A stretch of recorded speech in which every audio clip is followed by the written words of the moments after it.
Alright, wanted to make a video to show what I do to my wheel bearings for my dirt bike to make them last longer.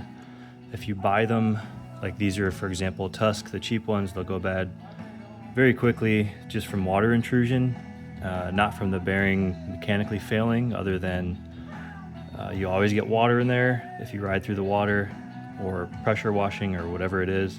But this is the bearing as you buy it. Notice there's not a whole lot of grease in there.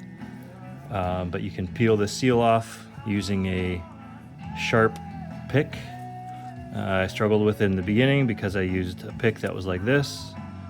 It's not very sharp and it's not enough. It's not sharp enough to do what you need to do to get inside the seal. So just picked up a cheap set on Amazon, very sharp, and you're just going to take your bearing seal like this and find a spot. Now you basically do damage the seal by doing this, but you stick the pick in here and just give it a little bit of rotation and it pops right out, and just like that you're in the bearing. What I try to do to get to the other side is just push from this side instead of ruining both seals on both sides. I'll stick the pick in on this side, give it a little push, maybe push again, and the other part of the bearing, you can see it's popped out here.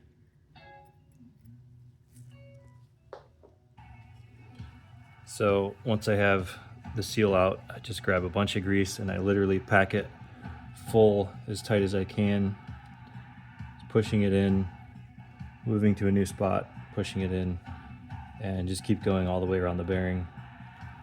Now my theory is that this works well because you are displacing air with the grease, and when the bearing is full of grease, it's much harder for the water to get in, and if the water can't get in, then you're a lot less likely to get rust, and if you don't have rust, then the bearing will last a lot longer. So I'll keep packing that in all the way on this side, and then I'll move to this side, pack it in as much as I can, pop the seals back in, and then you're done. I went from replacing bearings every couple months, especially in the wintertime when there's a lot of mud, a lot of pressure washing, a lot of water crossings. So I was going from replacing them every month or two to now I think I've got over a year on this last set. So highly recommend doing this. Yeah, guys argue that they're shipped with the proper amount of grease for the application. Well, believe what you want, but you know, I get a lot more life out of the bearings packing them with grease. So good luck.